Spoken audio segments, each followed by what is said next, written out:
Picture this: you step into a grand hall, towering shelves stretching endlessly in every direction, heavy with the weight of centuries of knowledge. The air smells of aged parchment and ink, and the quiet hum of history surrounds you. But what if I told you that in the ancient world, these sacred spaces weren't just peaceful havens for scholars? They were labyrinths of danger, where a single wrong move could cost you your life.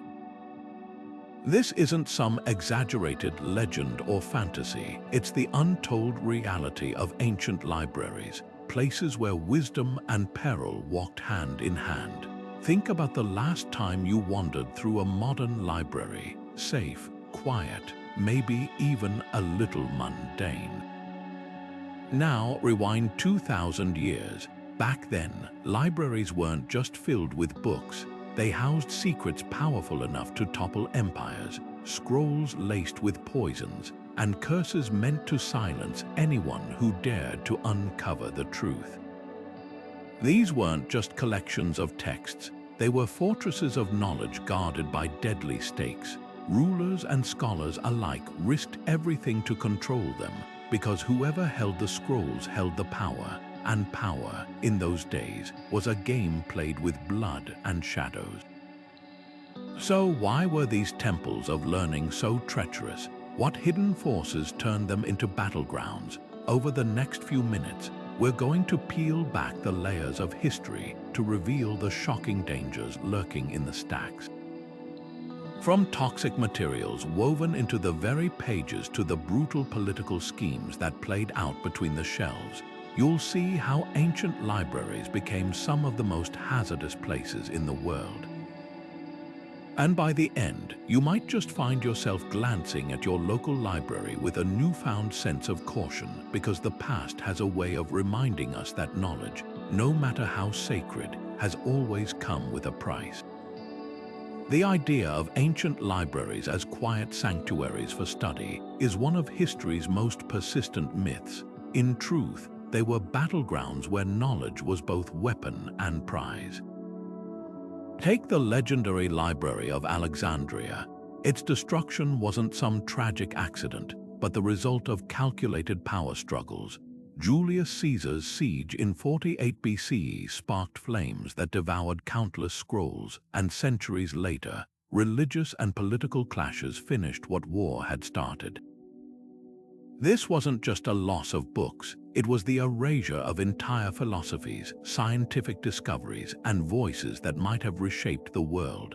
But the danger wasn't just outside the library walls, it lurked inside them too. Scribes copying manuscripts faced invisible threats daily. Many inks contained toxic metals like mercury or lead, slowly poisoning those who worked with them.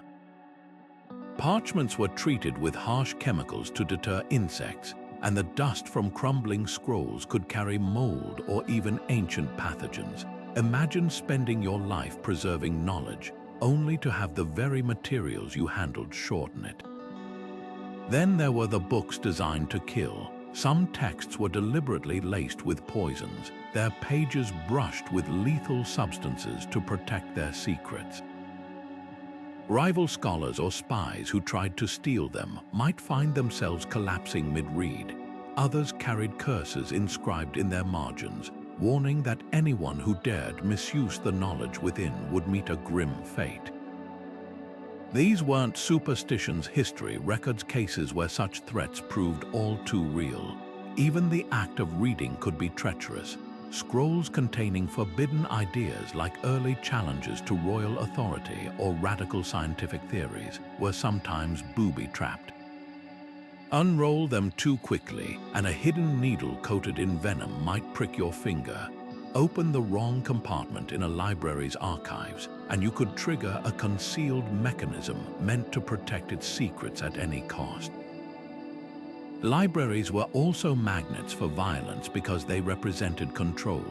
Whoever controlled the scrolls dictated what counted as truth, which histories were preserved and which were erased. When invaders sacked cities, libraries were among the first targets, not out of mindless destruction, but to rewrite the narrative of the conquered. The Assyrians did it. The Romans did it. Even well-meaning rulers would purge texts that threatened their rule, leaving behind only the version of history that served them. So the next time you romanticize ancient libraries as peaceful halls of wisdom, remember, their shelves held more than just books. They housed power, deception, and enough danger to make them some of the riskiest places in the ancient world. And the most frightening part, we'll never know how much knowledge was lost to the flames or how many lives were lost trying to protect it. The pages of history hold dark secrets, not just in their words but in their very materials. Imagine a scribe hunched over his desk, carefully copying sacred texts by candlelight. What he doesn't realize is that every stroke of his pen is laced with poison.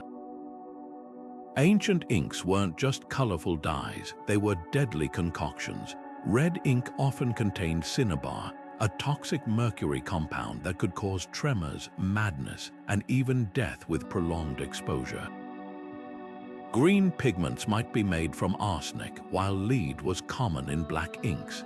These weren't rare exceptions, they were standard ingredients, turning every manuscript into a slow-acting time bomb for those who handled them.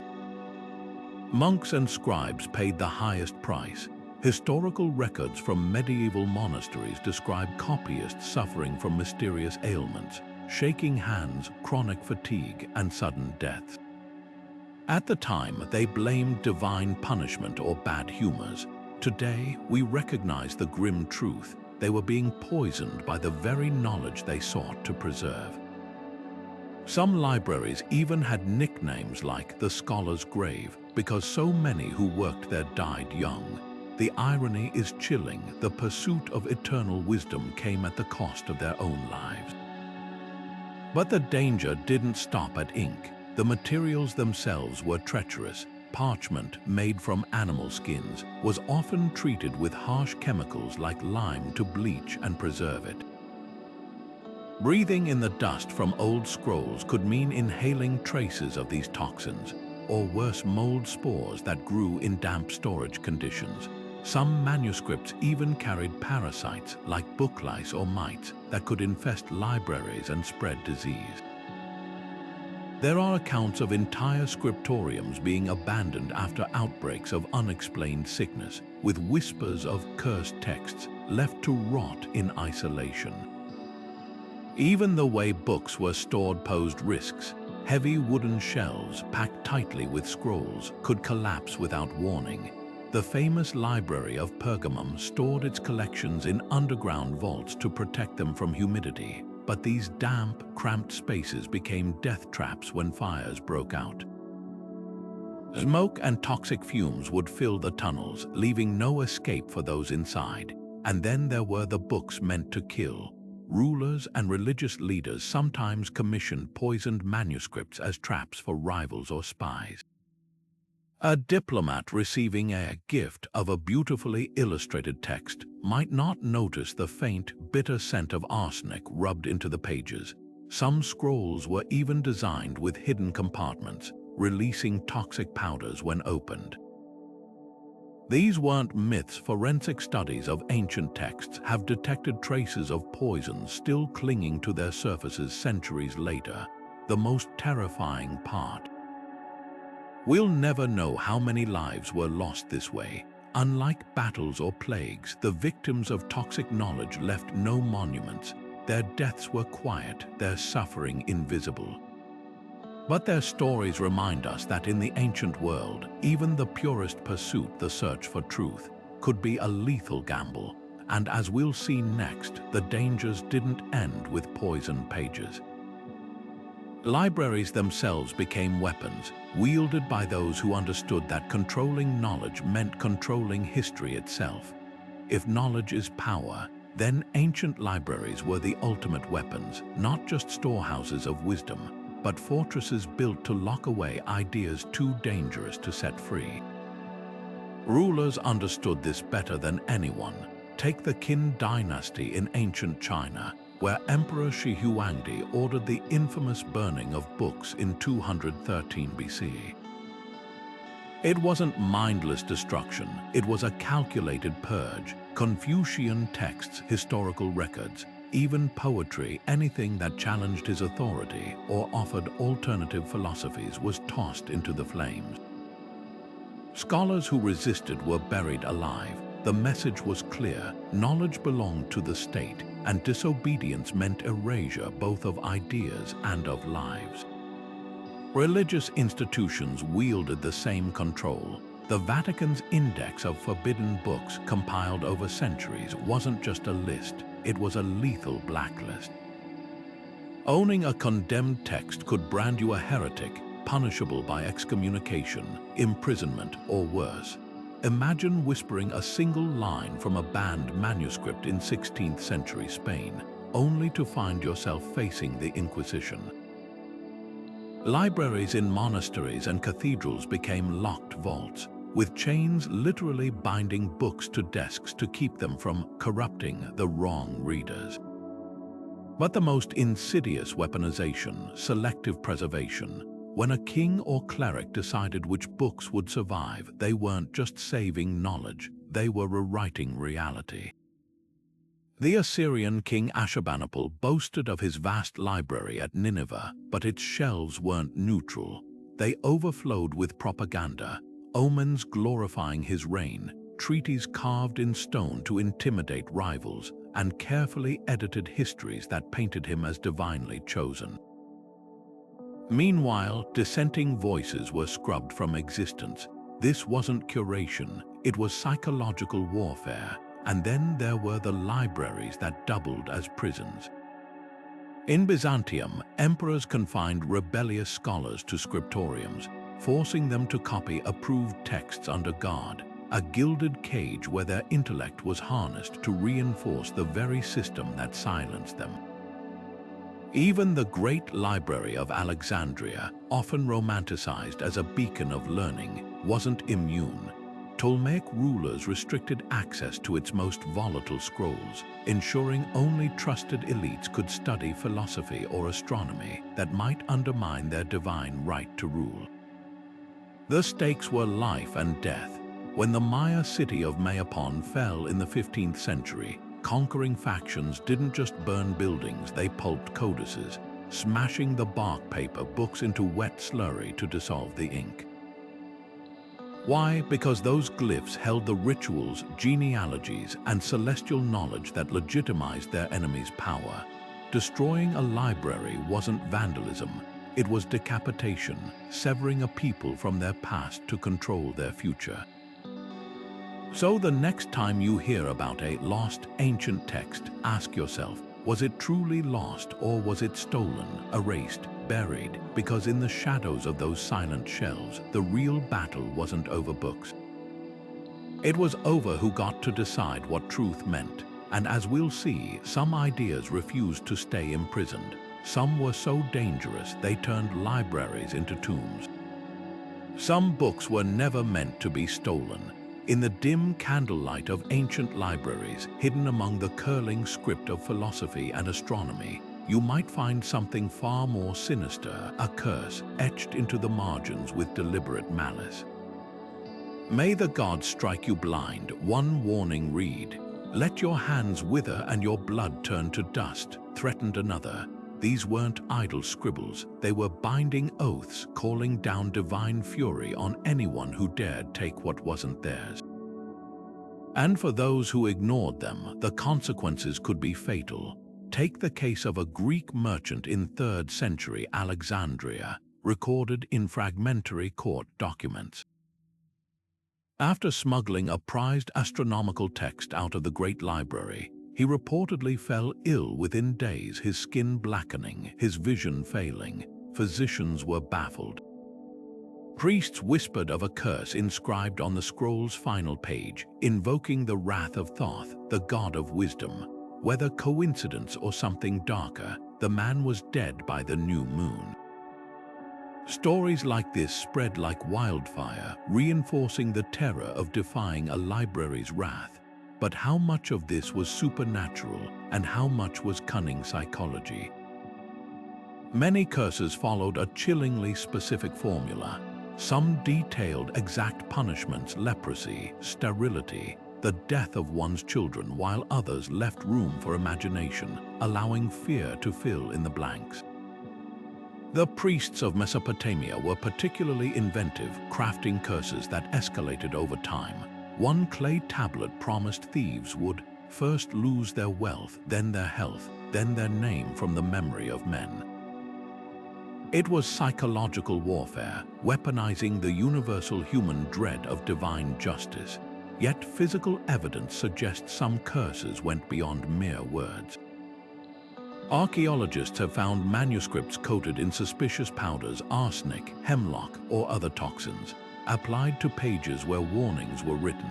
A thief handling such a book might brush their fingers against their lips absent-mindedly, sealing their fate. Other texts were wrapped in lead amulets engraved with binding spells, their very containers radiating menace. The message was clear: knowledge was sacred, and sacrilege would be punished by the gods or by human hands. Perhaps the most unsettling aspect: many of these curses worked, whether through genuine belief, hidden poisons, or the unraveling of a guilty conscience. Historical records show a pattern of thieves meeting grim fates after ignoring warnings. A monk in medieval Constantinople went mad after stealing a gospel, babbling about voices in the parchment. A Persian noble who looted a Zoroastrian library died in a suspicious fire weeks later. Coincidence, maybe, but in a world where people took the supernatural as fact, the line between curse and self-fulfilling prophecy blurred dangerously. So were these ancient librarians protecting knowledge, or were they practicing an early form of psychological terror? The answer lies somewhere in between. By wrapping their books in layers of divine threat and tangible danger, they ensured only the most desperate or foolish would dare cross them. And in doing so, they turned every stolen scroll into a potential death sentence. The next time you casually flip through an old book, spare a thought for those who once guarded such treasures.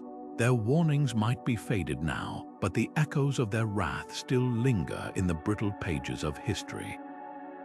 Breathe deep in an ancient library, and you might inhale more than wisdom you could draw in death itself. Before the age of antiseptics and ventilation, these hallowed halls hid invisible killers. Damp scroll chambers became perfect breeding grounds for mold, their spores swirling in the air like silent assassins. Scholars hunched over texts would suddenly collapse, their lungs seizing from what physicians called library fever, a catch-all term for the coughing fits, fevers, and wasting sicknesses that plagued those who spent too long among the stacks. The culprits were as varied as they were deadly. Rodents nested in gaps between shelves, their fleas carrying bubonic plague. In Constantinople's imperial library, an outbreak in 542 CE was traced to rats gnawing on leather-bound codices, their bite marks visible on pages smeared with pestilence. Insects posed another threat. Silverfish devouring glue in book bindings left behind droppings that carried dysentery, while book lice infestations in medieval monasteries spread typhus through itchy, feverish scribes. But the most insidious danger came from the books themselves. Parchment made from animal skins retained traces of whatever maladies the creature had suffered. A 15th century French physician recorded a bizarre pattern: monks handling certain manuscripts developed identical sores on their hands. He discovered the parchment came from sheep infected with cutaneous anthrax, the bacteria lying dormant for decades until reactivated by human touch. Even the inks could harbor disease, some red pigments mixed with egg whites, fermented over time into botulism toxins. Then there were the libraries that doubled as quarantine zones. During Rome's Antonine Plague, Galen described desperate scholars sealing infected scrolls in lead-lined chests. hoping to contain whatever miasma clung to them. Centuries later, when the Black Death reached Cairo, librarians wore waxed cloth masks and soaked manuscripts in vinegar before handling them, crude but telling attempts at sterilization. The tragic irony, sometimes the very act of preserving knowledge spread destruction. In 1854, a team restoring the Vatican's archives uncovered a cache of water-damaged scrolls from Pompeii. Within weeks, workers fell ill with a respiratory condition dubbed Herculaneum fever, likely caused by ancient spores released when the brittle papyri were unrolled. Modern analysis revealed strains of Aspergillus, a mold that attacks the lungs, still lethal after 2,000 years. So the next time you visit a library, take a moment to appreciate the unseen safeguards, the climate control, the pest management, the gloves worn by archivists. These aren't just modern luxuries, they're hard-won defenses against a history where breathing the air of wisdom could be the last mistake you ever made. And as we'll see, some threats weren't accidental at all. They were deliberately woven into the pages, turning books into silent weapons waiting for their moment to strike. Some libraries didn't just guard their secrets, they outright attacked. Step into the wrong aisle in an ancient archive, and the air itself might turn against you. Beneath the towering shelves of Alexandria's daughter library in Serapeum, workers whispered of hidden chambers where a single misstep could release clouds of choking fumes. Historians believe these weren't accidents, but carefully engineered defenses, pipes funneling toxic gases from underground mineral deposits, ready to flood the halls at the pull of a lever. The mechanism was simple. Trespassers would trigger pressure plates, unleashing a suffocating haze of sulfur or arsenic vapors. Then there were the bookshelves that fought back. In the Great Library of Constantinople, scribes wrote of the singing shelves, wooden cases rigged with taut wires that, when disturbed, would snap like bowstrings, sending razor-sharp slivers of bone or metal flying. Other archives used subtler traps. A thief reaching for a prized Babylonian astronomy text might find the shelf tilting suddenly, dropping him through a false floor into a pit lined with spikes.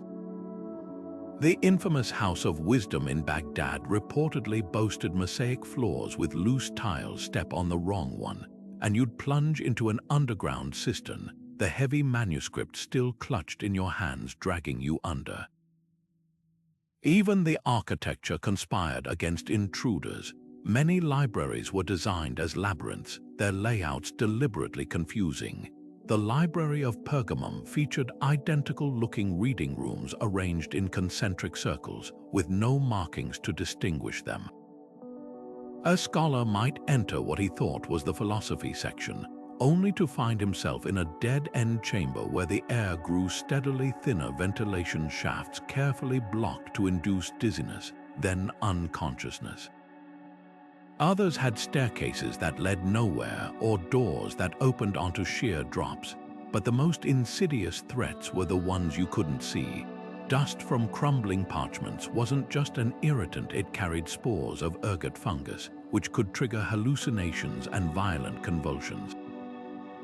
Inks made from cinnabar or lead oxide released slow-acting poisons into the air, especially in poorly ventilated scriptoriums. A monk copying manuscripts in winter, when windows were sealed against the cold, might spend years breathing in mercury vapors before his hands began shaking uncontrollably, a condition contemporaries called scribbler's palsy, unaware it was actually chronic poisoning. These dangers weren't just about protecting books, they were about controlling who accessed knowledge and at what cost. Because when empires clashed, libraries didn't burn by accident. They were targeted, their destruction a strategic move in a far deadlier game.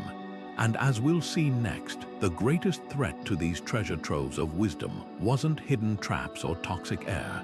It was the armies who understood that to erase a people's history was to erase their future. Libraries weren't just casualties of war, they were battlefields where intelligence operations unfolded in the shadows. Imagine a scholar hunched over a manuscript in Baghdad's House of Wisdom, copying astronomical charts by lamplight. To the untrained eye, he's just another scribe, but hidden in the margins of his work are coded messages, coordinates for Mongol troop movements, or the locations of hidden supply routes. This was the dark underbelly of ancient libraries. They doubled as espionage hubs where the exchange of knowledge masked far deadlier games. Take the fall of Constantinople in 1453. As Ottoman forces breached the city walls, Byzantine priests scrambled to smuggle precious texts to safety. What historians often miss is that these weren't just religious manuscripts, they contained encrypted maps of Venetian trade routes, lists of Ottoman informants, and chemical formulas for Greek fire. The library wasn't just a repository, it was a vault of state secrets. Mehmed the Conqueror knew this. His first order after taking the city: secure the imperial library, not to preserve it but to mine it for intelligence. The Mongols took this strategy to brutal extremes. When they sacked Baghdad in 1258, they didn't just throw books into the Tigris River. They methodically sorted them first. Chroniclers described scholars under guard, forced to identify which scrolls held military value: siege engine designs, poison recipes, coded messages between caliphs. Only then were the rest destroyed. This wasn't mindless violence, it was a surgical strike on the Abbasid Empire's nervous system. Even the architecture of libraries betrayed their dual purpose. The famous Library of Celsus in Ephesus had a labyrinthine lower level officially for storage, but its twisting corridors and soundproofed rooms were perfect for interrogating captured spies. Meanwhile, the Vatican's secret archives employed a devious trick. Certain lost manuscripts were actually kept in plain sight, misfiled among benign texts. Only initiated librarians knew which shelves hid letters detailing assassinations or blackmail schemes. Perhaps the most chilling example comes from China's Han Dynasty. Emperors maintained a network of mirror libraries, identical copies of regional archives, but with subtle alterations. A governor consulting what he thought was a standard map might unknowingly follow roads that led his army into ambushes. Grain reports could be tweaked to trigger famines in rebellious provinces. This wasn't just information control, it was psychological warfare waged through ink and parchment. The lesson is clear: when ancient powers clashed, libraries were never neutral ground. They were fortresses of secrets, and their destruction or preservation could shift the balance of empires. Which makes you wonder, how many of history's lost texts weren't lost at all, but stolen and repurposed in shadow wars we'll never fully uncover. In the flickering torchlight of an ancient library, the most dangerous thing wasn't the books, it was the people reading them. Behind every scroll, rack, or shelf, whispered conversations carried more weight than the words on the page. Libraries became perfect cover for spies because they attracted the right kind of crowd: scholars, diplomats, merchants, all with reasons to exchange information under the guise of study. A philosopher discussing Aristotle might really be passing troop movements to an ally. A monk copying scripture could be encoding messages in the decorative borders. These were the original dead drops, where knowledge was currency and librarians the unseen bankers of secrets. Take the case of the Library of Antioch during Rome's civil wars. Historians uncovered letters between Cicero and his allies referencing the wisdom of Athena's house, code for intelligence gathered from librarians paid to record visitors' reading habits. If a senator suddenly requested texts on Persian siege tactics, it signaled impending rebellion. Even the act of shelving held meaning. Scrolls placed upside down or slightly protruding could mark meeting times, while specific sections, like poetry or astronomy, served as rendezvous points. The library wasn't just a building, it was a living cipher, but the stakes were deadly. In Han Dynasty China, palace librarians wore ivory tokens granting access to restricted archives, tokens that, if forged, meant execution. The Tang Empire took it further, employing book inspectors who trailed scholars, noting which texts they touched. One surviving report details how a minister's interest in waterway maps exposed his plot to divert grain shipments, leading to his public flaying. Possession of the wrong book wasn't just suspicious, it was often treated as a confession. The most ingenious systems thrived in plain sight. The Library of Constantinople perfected shadow cataloging, where banned texts were given innocent titles in official records. A scroll labeled "On Agriculture" might contain battle plans, while herbal remedies could hide assassination techniques. Only trusted librarians knew the true contents, creating a two-tiered system, one library for the public, another for the initiated. When Crusaders looted the city in 1204, they burned thousands of harmless books, unaware they'd missed the real secrets disguised as mundane works. Yet the greatest trick libraries played wasn't hiding information, it was manipulating it. Scribes under Emperor Ashoka's rule in India were ordered to alter historical records, turning military defeats into victories and erasing dissenting voices from chronicles. In Egypt, Pharaoh Hatshepsut's successors systematically chiseled her name from library inscriptions, attempting to purge her reign from memory. This wasn't just record-keeping. It was time travel, where those in control could reach backward to reshape the past. And that's the true power these places held. More than storehouses of knowledge, they were factories of reality, where the right edit could make empires rise or vanish. Which makes you wonder how much of what we call history is just the version that survived the censors. Imagine holding a history book where every word has been rewritten by the victors. That wasn't just a possibility in the ancient world, it was standard practice. Libraries didn't merely store knowledge, they became factories of propaganda, where scribes under threat of death systematically altered records to serve those in power. The Roman Emperor Caligula didn't just ban books, he ordered historians to scrape his predecessors' names from scrolls and insert his own, turning old triumphs into his personal achievements. In Egypt, Pharaoh Akhenaten went further, commanding artists to chisel out references to rival gods from temple libraries, reshaping religion itself through the careful destruction of words. But the most insidious censorship wasn't deletion, it was fabrication. The Assyrian king Sennacherib filled his palace library at Nineveh with hyperbolic victory steels, describing battles he'd never fought and cities he'd never conquered. These weren't just boasts, they were psychological weapons. Conquered nations forced to read these histories would find their own defeats exaggerated, their resistance erased.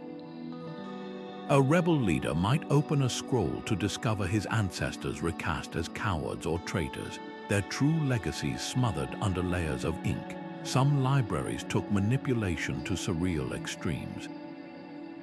The Tang dynasty's imperial archives included an entire wing of forged Confucian texts, subtly tweaked to justify harsh new laws. Passages about mercy were rewritten to emphasize obedience. Verses praising debate were altered to condemn dissent.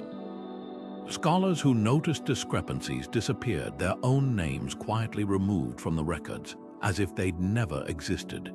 This was censorship as gaslighting, where the very act of questioning the official narrative became proof of madness. Even sacred texts weren't safe. When King Josiah of Judah discovered a long-lost book of Deuteronomy in the temple archives, critics whispered it was a clever fake crafted to centralize religious power just when his rule faced challenges.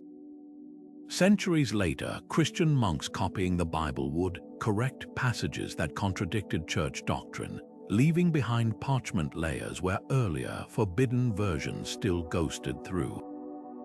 The bitterest irony, many of these manipulated texts are all we have left. When libraries burned, it was often the originals that were lost, leaving only the censored copies to whisper their warped truths. So when we read ancient histories today, we're not just seeing through a glass darkly, we're staring at a hall of mirrors, where every reflection has been carefully bent to serve someone's agenda. And that raises a chilling question: how much of what we call the past is just the version that the censors wanted us to find? Buried beneath the sands of time, some libraries weren't just forgotten, they were entombed. Imagine a chamber deep underground, its walls lined with shelves of scrolls, each one carefully broken, burned, or soaked beyond recognition before being sealed behind a ton of stone. This wasn't neglect, it was a deliberate act of historical sabotage. In the ruins of Mesoamerican cities like Teotihuacan, archaeologists have found libraries where codices were ritually mutilated, pages torn, glyphs scraped away, even entire books dipped in sacred pools until the ink bled into nothingness. These weren't accidents, they were executions with knowledge itself as the condemned. But why go to such lengths? Because some truths were too dangerous to exist. In 4th century Rome, Emperor Diocletian ordered the destruction of all texts on alchemy, fearing the formulas for transmuting metals could destabilize the empire's economy. Workers reported being struck blind or paralyzed after handling certain manuscripts, likely poisoned to ensure compliance. Meanwhile, in China's Qin dynasty, entire libraries were buried alive with their scholars, the earth packed down over their corpses to smother any surviving whispers of forbidden philosophy. The most chilling discoveries, though, come from the sacrificial pits of Mesopotamia. At Nineveh, excavators uncovered a library annex filled with intentionally shattered clay tablets, but also human remains. Forensic analysis revealed these weren't random victims. They were the library's own scribes, their hands still stained with ink from their final, futile attempts to rewrite history. Cuneiform fragments nearby spoke of a cleansing by fire and blood, ordered after a failed rebellion. The message was clear: erase the record, erase the rebels, and let no one remember they ever existed. This wasn't just about hiding facts, it was about rewriting reality. When the Spanish burned Mayan libraries during the conquest, they weren't merely destroying pagan nonsense. They were severing an entire civilization from its astronomical knowledge, its medical breakthroughs, its very sense of time. A single surviving codex, the Dresden Codex, later proved the Maya had calculated Venus's orbit with near-modern precision. Knowledge that could have transformed European astronomy if it hadn't been reduced to ashes. The pattern repeats globally. In Timbuktu, manuscripts were hidden in caves or buried in desert graves to protect them from destruction. In medieval Europe, monks walled up controversial texts behind abbey stones, scratching warnings into the mortar. Even today, we're still finding these time capsules of censored wisdom, like the sealed library discovered beneath a Byzantine church in 2019. Its lead-lined chests containing Gnostic Gospels deemed too heretical to preserve, yet too precious to destroy. What makes these acts so horrifying isn't just the loss of knowledge, it's the realization that our understanding of history is built on graveyards of missing context. Every truth we accept comes filtered through layers of winners and survivors, and somewhere beneath our feet, in forgotten vaults and flooded chambers, the voices they tried to silence still whisper, waiting for the day their stories are unearthed. The air in these sacred libraries carried more than the scent of ink and parchment. It reeked of iron and burnt offerings. In the shadows of towering shelves, priests performed rituals that would make modern scholars shudder. The Mayan codices weren't just written with buried dyes. Some pages bear faint traces of human blood, mixed into the ink as tribute to the gods of wisdom. Archaeologists examining the Dresden Codex found hemoglobin traces in the red pigments, suggesting scribes pricked their tongues or fingertips, letting their life essence bind with the sacred glyphs. These weren't mere books, they were living contracts with the divine, paid for in drops of blood. Step into the libraries of ancient Mesopotamia, and you'd find even darker practices. The Temple of Nabu in Nimrud doubled as both library and sacrificial ground. Clay tablets describe ceremonies where prisoners of war were executed atop uncarved tablets, their blood soaking into the clay to awaken its capacity to hold knowledge. One particularly gruesome account details how a captured Elamite king had his throat slit over a tablet recording his own defeat, transforming his final breaths into permanent humiliation. The Assyrians believed this ritual bound the victim's knowledge and memories to the library, forcing them to serve as spectral librarians for eternity. But the spirits supposedly haunting these places weren't always willing servants. Tibetan monastery libraries still whisper of the book guardians, angry ghosts bound to protect texts through violent means. A 17th-century manuscript from Lhasa describes how monks would summon the consciousness of dying scholars into specially prepared books. The method: reading sacred texts continuously as the person took their last breaths, trapping their soul between the pages. These volumes were then chained to reading desks, not just to prevent theft, but to contain the restless spirits within. Touch one without permission, and chronicles speak of hands developing frostbite like burns or sudden bouts of madness. The Aztecs took this concept to terrifying extremes. Their Amexcali book houses functioned as extensions of the blood-soaked Templo Mayor. Sahagun's Florentine Codex records that every 52 years, at the closing of a calendar cycle, priests would sacrifice slaves inside the library, splattering their blood across the codices to renew their wisdom. Worse still, some pages were actually made from human skin.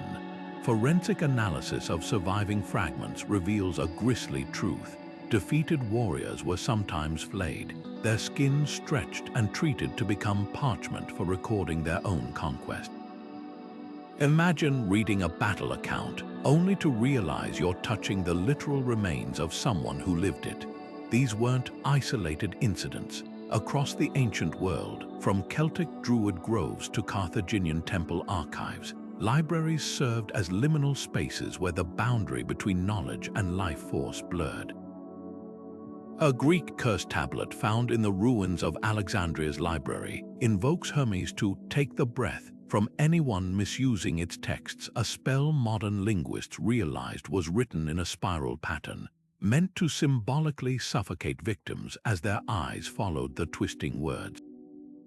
The most disturbing part, some of these activated texts may still be out there.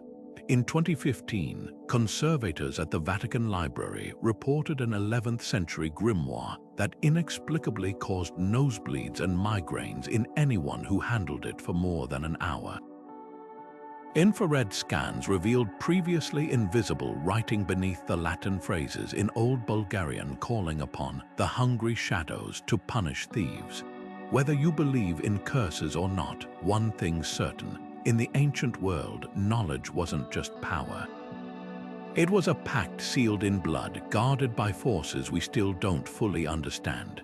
Some libraries didn't just claim lives, they imprisoned souls. Walk through the ruins of Alexandria's daughter library after dark, and locals will warn you about the whispers. Not the rustle of pages, but voices, fragments of arguments in long-dead languages, sudden cries cut short. These aren't ghost stories for tourists, they're echoes of scholars who never left. Take Hypatia, the famed philosopher torn apart by a mob in 415 CE. Contemporary accounts claim her final writings vanished from the library shelves afterward, yet visitors centuries later reported seeing a woman in tattered scholars' robes rearranging invisible scrolls, her mouth moving soundlessly as if still teaching. But not all ghostly librarians were victims. In Kyoto's imperial scriptorium, a 12th century monk named Kenko was said to have poisoned rivals who came too close to discovering his forgeries. After his execution, attendants swore his spectre lingered, not to protect the texts but to sabotage them. Manuscripts would inexplicably crumble in researchers' hands, or ink would fade overnight. Modern conservators found traces of acidic compounds on affected pages, suggesting someone or something was still tampering with them centuries later. The deadliest hauntings weren't even human. The Library of Celsus in Ephesus was built atop an older temple to the underworld goddess Hecate. Workers restoring its lower levels in the 1980s uncovered lead curse tablets buried beneath the foundations, binding the restless knowledge eaters to guard the stacks. Several archaeologists fell violently ill after handling them, their notebooks filled with garbled writing they didn't recall composing. One even transcribed an entire lost play by Euripides in ancient Greek, a language he didn't know. Perhaps the most chilling cases involve books that seem to haunt back. The Voynich manuscript isn't just undeciphered, it's allegedly cursed. Of the 37 scholars who studied it intensively between 1912 and 1960, 29 died prematurely, most from cerebral hemorrhages. Coincidence, maybe, but when Prague's National Library recently scanned it with infrared, they discovered faint bloodstains on the binding in the exact shape of a handprint too large to match any known owner. These stories persist because they tap into a primal truth. In the ancient world, knowledge wasn't free.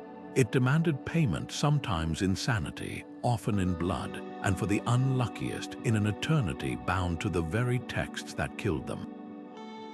So the next time you visit an old library, listen closely. That whisper behind the shelves might not be the wind, it might be a warning. Beneath the tranquil facade of ancient libraries lurked a chilling reality. Some were built not just to store knowledge, but to ensnare the unwary. Imagine wandering through a vast hall, its towering shelves rearranging themselves when your back is turned. In the Great Library of Constantinople, historians describe a system of rotating bookcases operated by hidden counterweights. A thief might enter what appeared to be the poetry section, only to find himself trapped in a narrowing corridor as the shelves silently shifted behind him. The further he wandered, the more the labyrinth tightened until the walls pressed close enough to crush breath from lungs. The architects of these spaces weaponized psychology as much as physics. The Library of Pergamum featured identical-looking reading rooms lit by carefully placed mirrors. A visitor searching for an exit would circle endlessly, each doorway leading back to where they began. Some chambers had floors subtly tilted to disorient the inner ear, causing dizziness and nausea. Others used perfumed oils to induce drowsiness, making intruders slump unconscious against shelves that then slid away, sealing them in lightless vaults. But the true horror lay in what these libraries concealed behind their shifting walls. In the catacombs beneath Alexandria's Serapeum, archaeologists found evidence of chambers where the air itself turned lethal vents designed to flood certain aisles with carbon dioxide when triggered. A scholar pursuing forbidden alchemical texts might suddenly feel his limbs grow heavy, his vision darkening as the oxygen was siphoned away. By the time his body was discovered weeks later, the shelves would have rotated again, hiding the killing room like a snake coiling back into shadows. These death traps served a grim purpose beyond theft prevention. Some libraries doubled as laboratories for experiments too dangerous for public knowledge. The House of Wisdom in Baghdad contained a sealed wing where physicians tested new poisons on condemned prisoners, recording their agonies in coded manuscripts. In Cordoba's Caliphal Library, astronomers conducted optical experiments with parabolic mirrors so intense they could ignite flesh knowledge later weaponized against Crusader ships. Most disturbing were the biological experiments. Beneath the Vatican's archives, 16th century surgeons dissected cadavers in secret, their findings recorded in books bound with human skin. One such volume, discovered behind a false wall in 2018, contained detailed notes on nerve regeneration, along with marginal sketches of living subjects strapped to tables, their screams muffled by layers of parchment. These libraries didn't just guard knowledge, they perverted it, turning halls of learning into theaters of suffering. And as we'll see, some secrets were considered so volatile, they demanded an even more permanent solution than traps or torture. Some truths were buried alive. Alchemy wasn't just about turning lead into gold. It was a lethal gamble with forces even its practitioners barely understood. Hidden deep in the restricted sections of ancient libraries, manuscripts on transmutation weren't simply theoretical. They were instruction manuals for disaster. Take the case of a Venetian alchemist in 1482, whose notes describe a recipe for philosopher's mercury using cinnabar and vitriol. What he didn't realize was that heating these substances released deadly vapor. His final journal entry, scribbled in shaking handwriting, details how his skin turned black before peeling away like burnt parchment. The book containing his research was later found sealed in a lead casket in the Doge's Palace Library, with a warning scratched into its cover, "Touch not, lest you become dust."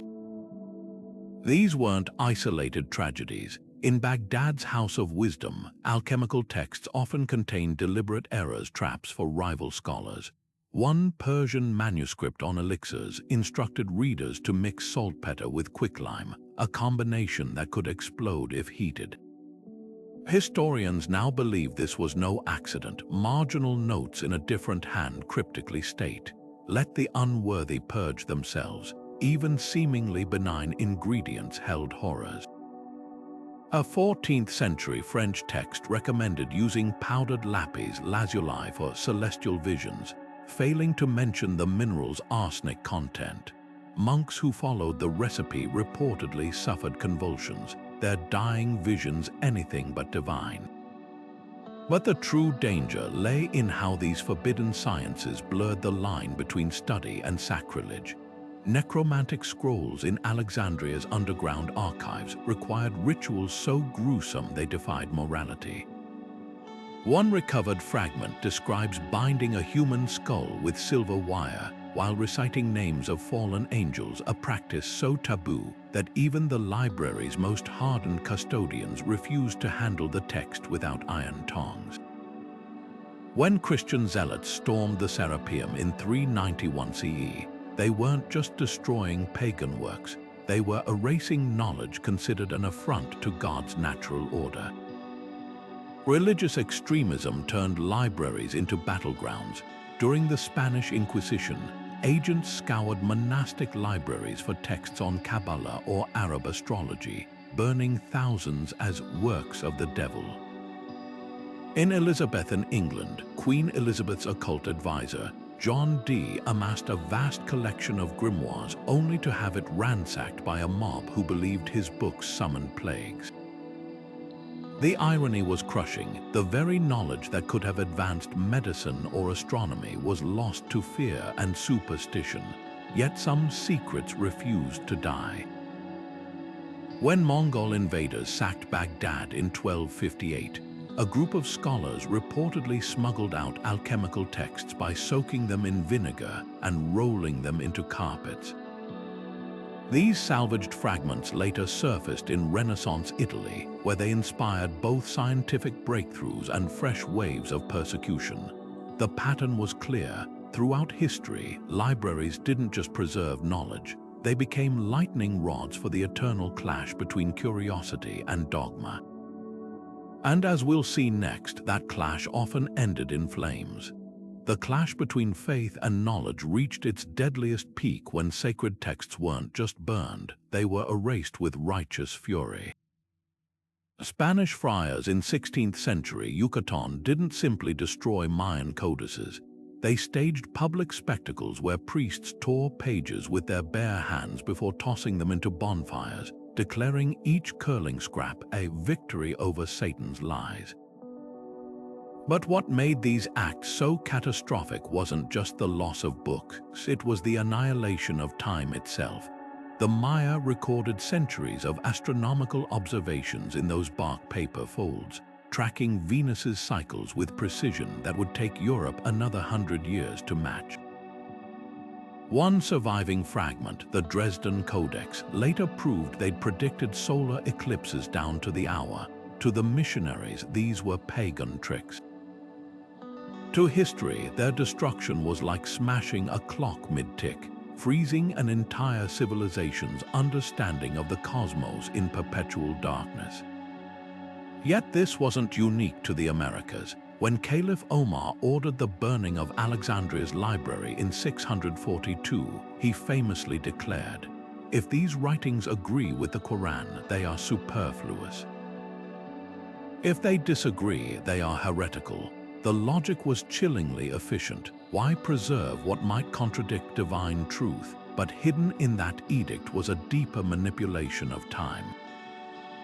By erasing Greek treatises on medicine, Persian star charts, and Indian mathematics, the Caliph wasn't just destroying knowledge, he was resetting humanity's intellectual clock, ensuring future generations would have to rediscover what had already been known. The most insidious part, some libraries weren't just burned, they were rewritten. In medieval Europe, monastic scribes meticulously altered ancient texts to align with church doctrine. A 9th century copy of Pliny's Natural History, held in Monte Cassino Abbey, shows telltale scratches where a scribe erased passages about spherical Earth, replacing them with verses supporting a flat world. These weren't corrections, they were temporal vandalism, reaching back centuries to silence voices that challenged orthodoxy. But the ultimate manipulation came from libraries designed to control the future. The Vatican's secret archives still hold thousands of undated prophecies, some authentic, many forged, all carefully curated to shape perceptions of divine will. When Pope Sixtus V published his revised version of biblical chronology in 1589, he didn't just edit dates, he compressed timelines to make certain prophecies align with current events, effectively bending time to fit dogma. This war over chronology reached its apex with the Gregorian calendar reform, as librarians across Europe scrambled to reconcile old manuscripts with the new system. Many simply destroyed outdated records rather than face the theological chaos of missing days. In the process, entire cultural memories, harvest festivals, ancestral anniversaries vanished overnight. To hold a library's keys wasn't just to guard books, it was to control how people experienced time itself, from the turning of seasons to the very count of years. And as we'll see next, some took this power even further, weaponizing time to erase rivals from history altogether. The most dangerous scrolls weren't written in ink, they were woven from time itself. Hidden in the deepest vaults of Alexandria's library, chronomancy texts promised power over the flow of hours and days. One fragment recovered from the ruins describes a ritual where scholars would arrange 12 mirrors in a sacred geometry, chanting verses to unstitch the seams of the sun. According to eyewitness accounts, those who attempted it didn't just fail, they unraveled. A Greek historian wrote of a priest who emerged from such an experiment with hair turned white and skin hanging loose, his final words whispered in a language no one recognized before he crumbled to dust. But these weren't isolated incidents. In Mesopotamia, clay tablets warned of the curse of accelerated moons, a punishment for scribes who altered celestial records. One such tablet from Nineveh recounts how an entire cohort of astronomers aged decades overnight after falsifying eclipse predictions to please their king. Their withered bodies were found still clutching their styluses, the clay beneath their fingers bearing grooves from tremors no living hand could have produced. Libraries became epicenters of temporal hysteria. When Constantinople's imperial collection acquired a set of Persian future scrolls in the 6th century, half the staff resigned within weeks. Those who stayed reported nightmares of living the same day repeatedly, or waking to find fresh ink on their robes from writing they didn't remember doing. The panic grew so severe that Emperor Justinian ordered the scrolls sealed in a lead casket and dropped into the Bosporus. Yet fishermen downstream swore they pulled up nets filled with sand that glowed like embers before dissolving into the waves. The fear wasn't entirely superstition. Modern analysis of these surviving texts reveals disturbing patterns. Some contain radioactive pigments like uranium-based yellows, which could explain accounts of rapid aging. Others were written with hallucinogenic inks derived from ergot fungus, inducing visions mistaken for prophecies. But the most unsettling discoveries are the blank spaces pages where writing once existed, now faded beyond recovery, as if the words had simply expired. Perhaps the greatest tragedy is how this terror stifled innovation. When the Mayan codices were burned, we didn't just lose star charts, we destroyed their intricate timekeeping systems, which may have held keys to natural cycles we're still struggling to understand. Every library that fell to flames took with it not just knowledge of the past, but potential roads to futures we'll never see. And that raises a chilling question. How much of what we call progress is just us stumbling toward discoveries our ancestors already made and were forced to forget? Madness wasn't just a rumor in the shadowy corners of ancient libraries. It was an occupational hazard. Scholars who lingered too long over certain texts often emerged hollow-eyed, their minds fractured by whispers only they could hear. Take the case of Demetrius of Phalerum, the first librarian of Alexandria. Historical fragments describe his final days. He would wander the halls at night, screaming that the books were reciting secrets in dead languages, their voices growing louder until he threw himself from the library's rooftop. But was it madness or something far more deliberate? Some texts seemed engineered to break their readers. The notorious Black Books of medieval Toledo were written in hypnotic spiral patterns, forcing the eye to follow dizzying loops that induced trances. Monks who attempted to copy them reported visions of faceless figures offering forbidden knowledge followed by weeks of crippling migraines. Modern neurologists suspect these manuscripts used precise optical illusions to overload the brain's visual cortex, triggering temporary psychosis. Yet the most disturbing detail, several of these books were bound in leather stamped with alchemical symbols for mercury, a metal known to cause hallucinations when its fumes are inhaled. Libraries didn't just house these dangerous texts, they weaponized them. In Constantinople's imperial archives, political prisoners were sometimes sentenced to corrective reading. Guards would chain them to desks with open volumes of heretical philosophy, the pages laced with hallucinogenic ergot fungus. Within hours, victims would beg to recount their beliefs, babbling about demons crawling from the margins. The cruel genius, the very act of confessing delusions, proved their guilt to inquisitors. But the darkest chapter unfolded when criminal syndicates realized libraries made perfect fronts for their operations. The Silk Road's most notorious book trader, a Persian named Al-Khwarizmi, ran a scriptorium in Samarkand that produced flawless forgeries of rare medical texts. His real business, shipping opium inside hollowed-out scroll cases. When raided in 1234, authorities found ledgers detailing bribes to librarians across the Muslim world, men who turned blind eyes to smuggling compartments hidden behind false shelves. Even holy sites weren't immune. A Venetian crime family operated for decades out of the Biblioteca Marciana, using its maze-like storage tunnels to move stolen relics. Their masterstroke, printing fake indulgences on parchment torn from ancient hymnals, the sacred watermarks fooling even cardinals. When finally exposed in 1511, the gang's leader famously boasted he'd sold the same fragment of the true cross to 17 different bishops, each certificate authenticated by the library's own seals. These weren't anomalies. From Alexandria to Kyoto, libraries became hubs for everything from counterfeit currency to assassination plots. A Mughal emperor's librarian in Delhi was caught poisoning rival scholars with arsenic-dusted page edges, while in Renaissance Florence, a bookbinder's workshop attached to the Medici Library ran Europe's most sophisticated counterfeiting ring.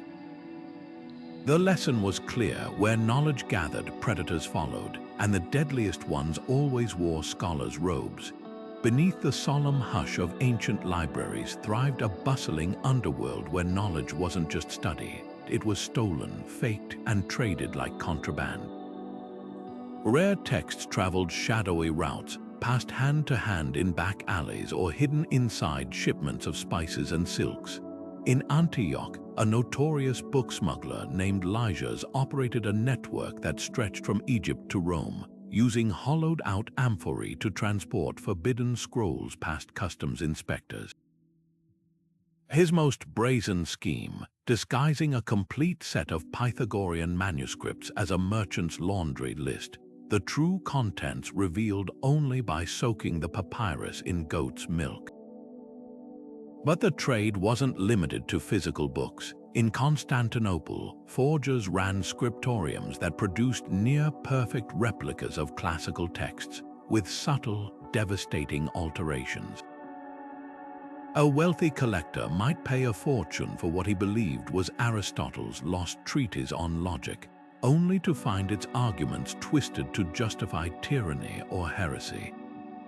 One such fake, circulating in 9th century Baghdad, nearly sparked a civil war by proving a caliph's lineage was illegitimate. The forger, a disgraced librarian who'd mastered the art of aging ink with vinegar fumes and grinding ancient dust into the parchment. Libraries also served as ideal dead drops for far deadlier exchanges. Venetian assassins known as the silent readers left contracts tucked between the pages of innocuous histories, the target's names hidden in acrostic poems. A spy retrieving orders would memorize the verses before accidentally spilling wine on the page, dissolving the evidence. The Medici archives still hold a psalter with faint knife marks along its margins. Scholars now believe these were tally cuts tracking payments for political murders arranged in the library's secluded carols. The psychological warfare went deeper still. Rulers would plant fabricated texts in rivals' collections, designed to spread paranoia or manipulate decisions. A Byzantine emperor once gifted his Persian adversary a lavishly illustrated astronomy book, its star charts subtly skewed to misguide military campaigns. The sabotage worked too well. The Persian army marched into a trap during what they believed was an auspicious alignment, only to be ambushed under moonless skies. Perhaps the most insidious tactic was the poisoned library, a curated selection of texts meant to radicalize or destabilize. When Mongol forces captured a Sung dynasty fortress in 1276, they left behind a trove of Confucian classics. Each meticulously altered to preach submission. Generations later, scholars in the region still quoted these corrupted verses, unaware their wisdom had been weaponized. These schemes reveal a chilling truth. In the wrong hands, libraries weren't just repositories of knowledge. They were factories of deception, where every scroll could be a sleeper agent waiting to rewrite minds. And as we'll see next, some went even further, turning the pursuit of truth into a literal hunt for blood. The greatest trick ancient rulers ever pulled wasn't just rewriting history, it was making their enemies believe the lie. Libraries became psychological battlegrounds where carefully planted manuscripts could topple empires without firing a single arrow. Take the Assyrian king Ashurbanipal, who filled his library at Nineveh with victory steels describing battles he'd never fought. Conquered nations forced to read these accounts found their ancestors recast as cowards, their greatest defeats exaggerated into humiliating routs. The effect was devastating. Generations grew up internalizing these false narratives, their will to resist crumbling under the weight of manufactured shame. But the deception ran deeper than boastful inscriptions. Persian generals perfected the art of the poisoned archive, leaving behind falsified military manuals during strategic retreats. One recovered text from the siege of Babylon instructed defenders to position archers on rooftops during sandstorms, claiming the reduced visibility gave an advantage. In reality, it was a death sentence. When Babylonian forces followed the advice, they were obliterated by Persian siege engines that could fire blindly through the dust with terrifying accuracy. The manual's author, a captured scribe forced to write it under threat of watching his family be flayed alive. Religious institutions played the same game with eternal stakes. Medieval monks in Burgundy inserted fake prophecies into ancient histories, predicting divine wrath for anyone who challenged church authority. When peasant revolts erupted in 1358, terrified rebels surrendered after clergy discovered a centuries-old manuscript foretelling their exact uprising and its gruesome failure. The parchment was still wet in places, but few dared question its authenticity when faced with such proof of heavenly condemnation. The most chilling examples came from libraries designed to break the curious. Chinese emperors maintained mirror archives, identical to public libraries but with subtle, deadly alterations. A general consulting military records might find enemy troop numbers understated, or mountain passes marked safe that were actually chasms. The Qianlong Emperor's literary inquisition took this further, replacing banned books with flawless forgeries that contained just enough heresy to entrap readers. Scholars who quoted these texts found themselves arrested for crimes they didn't realize they were committing. These traps weren't just about killing individuals, they were about murdering truth itself.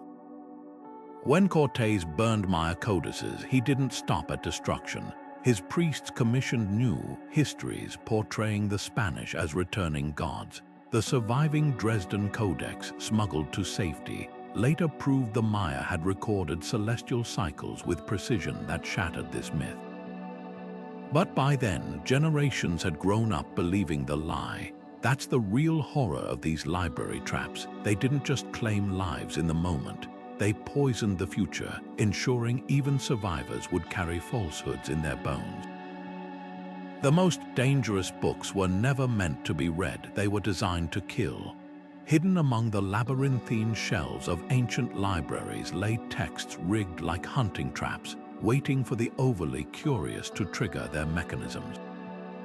In the underground vaults of Alexandria's Serapeum, historians describe shelves balanced on hidden counterweights.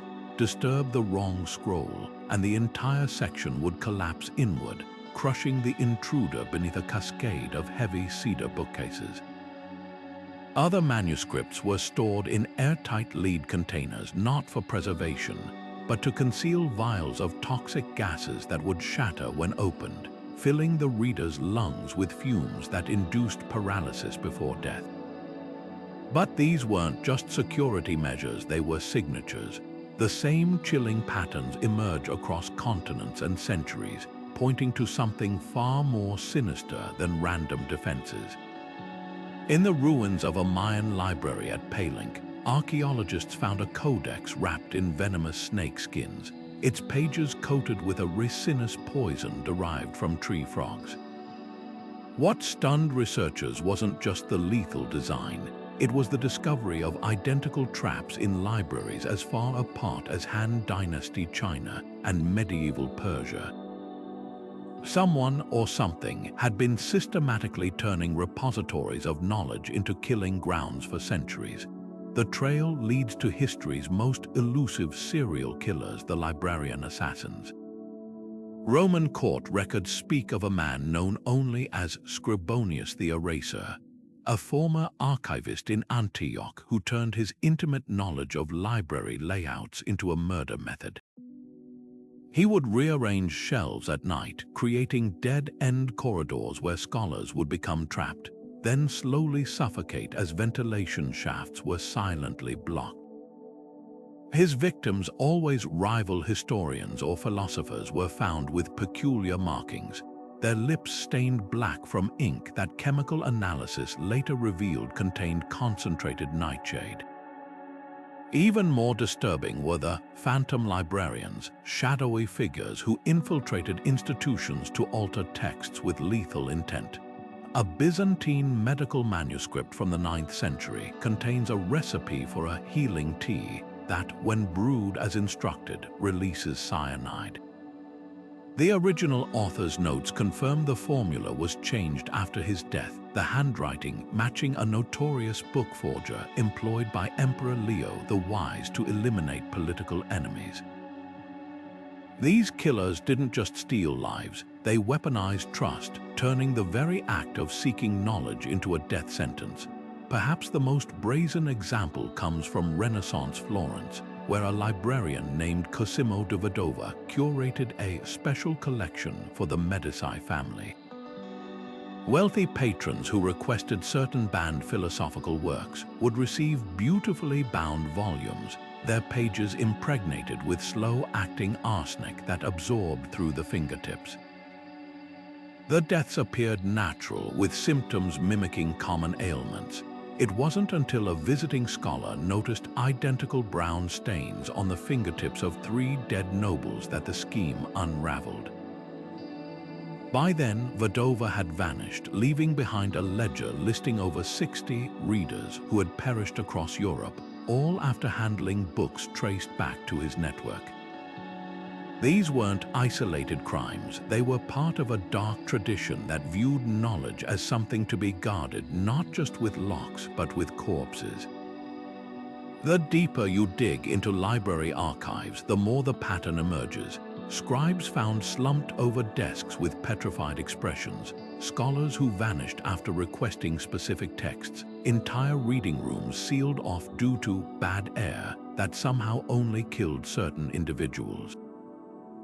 The message was clear. In the shadow war between truth and power, some were willing to turn libraries into hunting grounds and books into the perfect, untraceable murder weapons.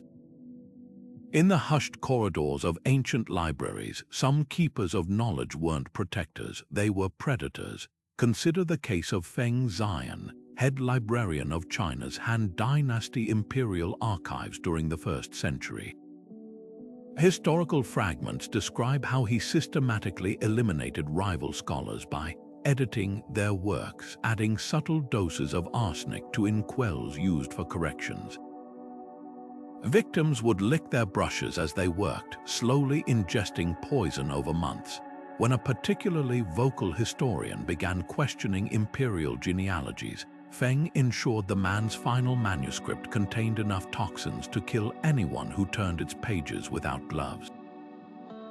The irony was brutal. The very act of preserving truth became the means of silencing it.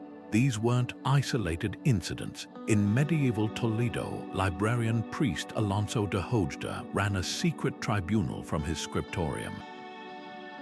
Scholars who challenged church doctrine would receive gifts of beautifully illuminated psalters, their gilded pages brushed with a slow-acting poison derived from monkshood. The first symptom was always the same: trembling hands that made further writing impossible, effectively ending the victim's career before ending their life. Records from the Spanish Inquisition later revealed de Hojda had compiled meticulous notes on each victim's reactions, treating the murders as twisted experiments in dosage and delivery. But the darkest schemes involved using libraries to erase history itself. After the St. Bartholomew's Day massacre in 1572, French royal librarian Claude Fauchet was ordered to purge all accounts of the violence from monastery archives. His solution was diabolical. He didn't just burn the documents, he rewrote them. Working with a team of forgers, Fawcett produced original chronicles portraying the massacre as a necessary defense against rebellion, complete with fabricated eyewitness accounts and falsified death tolls. The altered texts were then strategically distributed to major libraries, overwriting the truth in dozens of locations simultaneously. Some librarian assassins turned their collections into lethal labyrinths. The infamous Black Codex of Prague Castle details how 15th century librarian Jan Zalewski rigged bookcases with hidden blades triggered by weight-sensitive mechanisms. Scholars researching certain politically sensitive topics would find themselves alone in narrow aisles when a shelf's hidden mechanism released a swinging blade. The deaths were recorded as tragic accidents until a visiting noble noticed identical wounds on 3 crushed victims and uncovered grooves in the wood where the blades retracted. Perhaps most chilling were the librarians who weaponized cataloging systems. In the Ottoman Empire's Topkapi Palace archives, Chief Archivist Ahmed Rismi Effendi developed a coding system where certain shelf marks indicated problematic text volumes that would later disappear or be subtly altered. But the real horror lay in his secondary system. Books marked with a tiny crescent symbol contained pages treated with contact poisons. When a group of viziers began investigating corruption in 1763, Rismi ensured they received only these volumes during their research. All 5 developed identical lesions on their hands within weeks, dying in agony as the toxins spread. These weren't just crimes, they were systematic assaults on truth itself. Every altered text, every poisoned page, every rigged bookshelf wasn't merely eliminating individuals. It was reshaping what future generations would believe possible. The greatest trick these librarian assassins pulled wasn't hiding the bodies. It was ensuring no one would ever think to look for them in the first place. Beneath the grandeur of ancient libraries lay vaults that held more than wisdom. They concealed atrocities too terrible to acknowledge. In the catacombs beneath the Library of Pergamum, archaeologists found clay tablets detailing Assyrian mass deportations, entire cities uprooted, their names systematically scratched from official records. But here's the twist: these weren't accidental survivals. They were meticulously preserved by scribes who risked death to create duplicate accounts, hiding the originals beneath false floors. One tablet bears a haunting postscript: "Let the gods remember what kings would forget."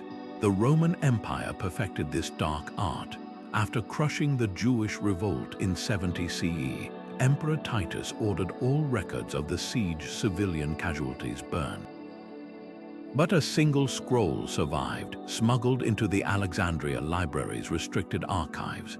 Written by a captured historian, it described streets choked with corpses and children sold into slavery, details so inflammatory that the parchment was later found sealed in a lead tube, its edges charred from failed attempts to destroy it. Centuries later, when scholars finally unrolled it, the ink flaked away like ashes at the lightest touch. Some libraries became accomplices in historical gaslighting. The Spanish crown maintained a secret archive in Seville documenting the brutality of colonial conquests, not to atone but to blackmail. When Bartolomé de las Casas penned his damning accounts of indigenous genocide, the crown locked them away while circulating sanitized versions. Original manuscripts were later discovered concealed behind cathedral library walls, their margins filled with scribbled names of witnesses who'd mysteriously vanished. The most chilling discoveries come from libraries that doubled as crime scenes. In 2014, restorers at Vienna's Hofburg Palace found a 15th century chronicle with peculiar stains. DNA analysis revealed them to be blood splatter patterns, matching wounds described in the text, an account of a noble family's massacre. Further study showed the book had been rebound using skin from the victims, turning it into a grotesque artifact of the crimes it recorded.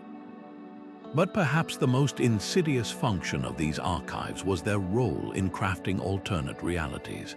Stalin's librarians didn't just purge dissident writings, they doctored photographs, altered newspaper archives, and even rewrote encyclopedia entries to erase purged officials from history.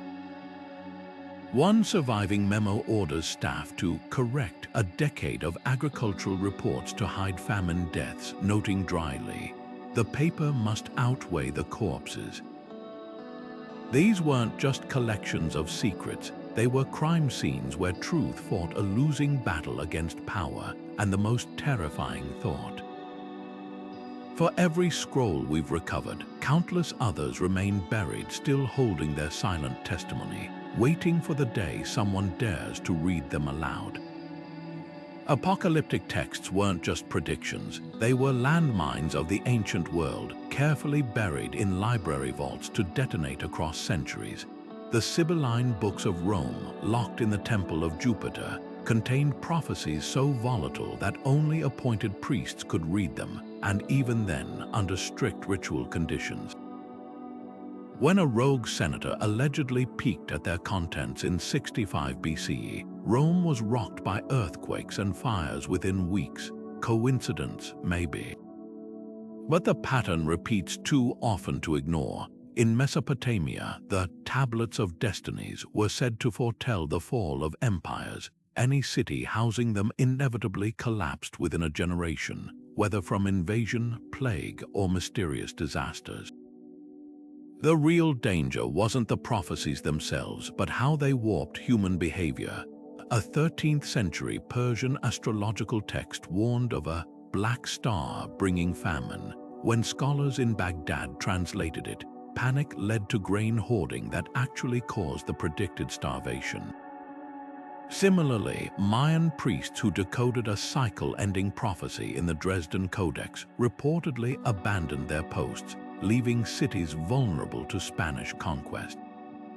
These weren't self-fulfilling prophecies, they were psychological weapons, their power magnified by the sacred authority of library walls. Modern archives still quiver with these sleeping dangers. In 1978, a Yale researcher handling the Voynich manuscript, a 15th century cipher text brimming with apocalyptic botany, developed radiation burns matching the book's bizarre illustrations of burning plants.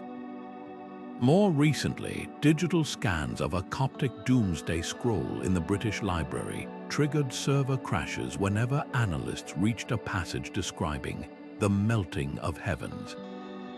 Technicians found the corrupted files contained self-replicating code resembling no known programming language, as if the curse had adapted to the digital age. Even preservation efforts backfire.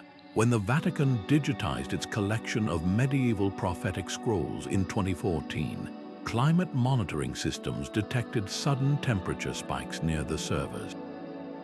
The glitch coincided exactly with the scanning of a 12th century parchment depicting the great heat to come, its previously invisible ink revealing new lines about knowledge burning those who spread it.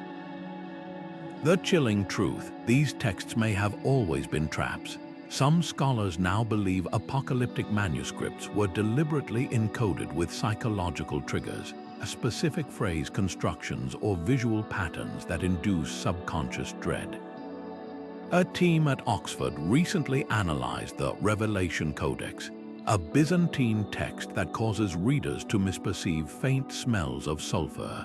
Brain scans show its peculiar word arrangements activate primal fear centers, suggesting ancient scribes had stumbled onto neurolinguistic warfare centuries before the science existed. So the next time you hear about a rediscovered prophecy, ask yourself, was it meant to warn the future or to wound it? Because the deadliest books aren't those that predict the end of the world, but those that know exactly how to make you believe it's coming.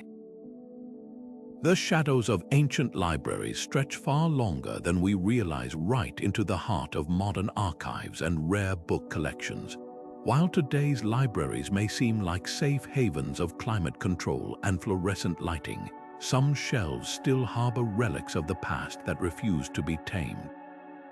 Take the case of a conservator at the University of Southern California who, in 2018, opened a 17th century alchemy manual only to collapse within hours. Tests later revealed the pages were laced with arsenic, not from malice, but because the original binder had used it as a preservative. This wasn't an isolated incident. Across the world, from Oxford's Bodleian Library to private collections in Kyoto, books from certain eras remain literal poison chests, their vibrant pigments hiding mercury, lead, and even radioactive thorium in their illustrations. But the dangers aren't just chemical. In 2019, a team digitizing medieval manuscripts at the National Library of Sweden began experiencing collective nightmares after handling a set of Norse grimoires. Psychologists dismissed it as mass hysteria until infrared scans revealed faint runes etched into the margins, their repetitive geometric patterns matching modern studies on optical triggers for neural fatigue. The librarians now refer to the collection as the sleepless books, stored in a locked vault with warning labels advising no more than 30 minutes of exposure per day. Then there are the texts that seem to resist being read at all. The Vatican's secret archives contain a 12th century gospel bound in what was long assumed to be pigskin. When a curator accidentally pricked her finger on its edge in 2015, DNA analysis revealed the truth. The binding was human skin, taken from a heretic flayed alive during the Albigensian Crusade.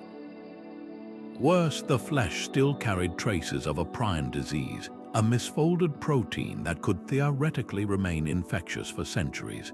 The book now resides in a sealed nitrogen chamber, its contents deemed hazardous cultural material by the World Health Organization. Even digital preservation can't fully neutralize these threats. When Cambridge University scanned a set of Elizabethan-era love poems in 2021, their servers repeatedly crashed. Technicians traced the issue to microscopic metal filings embedded in the paper, a primitive form of anti-theft device meant to short-circuit early printing presses. The scans finally succeeded, but not before the magnetic interference erased decades of unrelated research data stored nearby. The lesson is clear: the past doesn't just whisper to us through these texts, it sometimes fights back.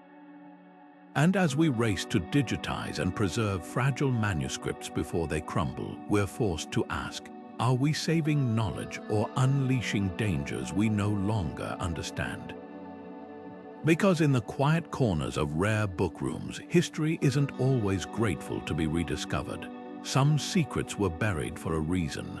Archaeologists don't just dig up artifacts, they disturb sleeping giants. In 1922, the opening of Tutankhamun's tomb unleashed a wave of mysterious deaths that the press dubbed the mummy's curse. But what if the real danger wasn't supernatural vengeance, but the lethal lengths ancient powers went to protect their secrets? When British Egyptologist James Henry Breasted translated a series of cryptographic inscriptions near the Valley of the Kings, he documented a warning so unsettling his team reburied the tablets immediately. His journal entry from that day reads, "Some knowledge festers like a wound when exposed to air." Within a year, 3 members of his expedition were dead too from unexplained hemorrhages, one from a fall that witnesses swore involved no visible stumble. This pattern isn't confined to Egypt. In 2003, a team excavating a Qin dynasty library pit in China uncovered bamboo slips detailing mercury-based immortality elixirs. Lead researcher Dr. Zhu Jian began experiencing tremors and memory loss within weeks. Medical tests revealed acute mercury poisoning, despite his insistence he'd worn protective gear. The real shock came when conservators examined the slips under ultraviolet light. Faint fingerprints on the toxic sections matched Jews, suggesting he'd handled them repeatedly without gloves while in a fugue state. Colleagues later recalled him muttering about whispers in the storage room before his hospitalization. The most chilling cases involved texts that seemed to guard themselves. In 2015, a Kurdish shepherd led archaeologists to a cave near Mosul containing a trove of Assyrian curse tablets.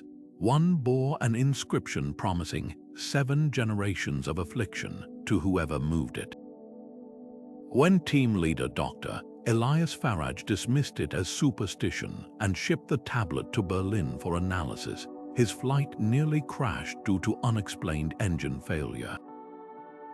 The artifact later shattered its display case overnight, despite no signs of tampering. Security footage showed the glass exploding outward as if from internal pressure, odd since the tablet was stone. Faraj retired from fieldwork 6 months later, telling colleagues, "Some doors aren't meant to be opened twice.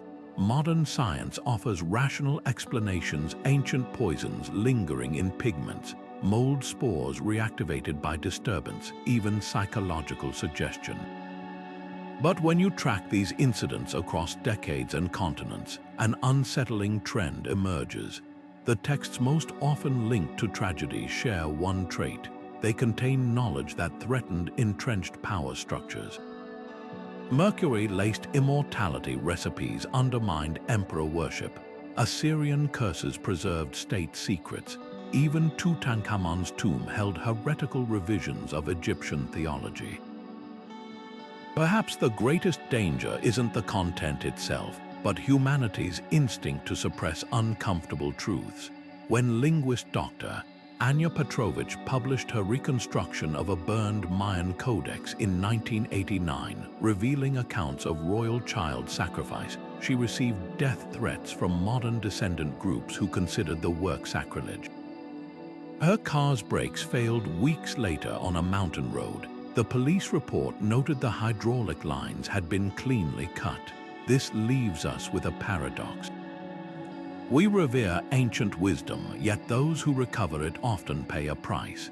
Is it coincidence, or are we still wrestling with the same forces that once chained books to desks and burned libraries to ash? The real curse may be our own reluctance to confront how far people will go to control the past, and by extension, the future. After all, history isn't just written by the victors. It's guarded by them too. Ancient libraries weren't just quiet halls of study. They were silent wars waged in ink and blood. Every scroll came with a price, every shelf hid a trap, and every keeper of knowledge walked a razor's edge between enlightenment and oblivion. Think about that the next time you casually pull a book from a library shelf. The freedom to read without fear wasn't handed to us. It was wrested from centuries of censorship, sabotage, and sacrifice. The real lesson of these deadly archives isn't just about the past, it's about the fragile nature of truth itself. Today, we take open access to information for granted, but history shows how easily knowledge can be poisoned, buried, or rewritten. The same forces that once laced scrolls with arsenic now flood our digital spaces with misinformation. The librarians who guarded forbidden texts with curses and blades weren't so different from modern algorithms locking data behind paywalls or governments scrubbing inconvenient histories from textbooks. The battlefield has changed, but the war over who controls the narrative remains. Yet there's hope in this dark legacy. For every library burned, someone risked their life to smuggle out a single crumbling manuscript. For every censored idea, a scribe somewhere pressed a knife to parchment, scratching the truth beneath layers of ink. That's why these stories matter, not just as morbid curiosities, but as reminders that knowledge is never truly lost as long as someone refuses to stop seeking it. So the next time you walk into a library, remember, those quiet stacks stand on bones. The air smells of paper now, not blood. but the ghosts of those who fought for these words still linger between the shelves. And if you listen closely, you might just hear them whispering the same warning across the centuries. Guard what you read, question what you're told, and never take the freedom to learn for granted. If this journey into the shadows of history left you hungry for more hidden truths, let us know in the comments what other buried mysteries should we uncover next.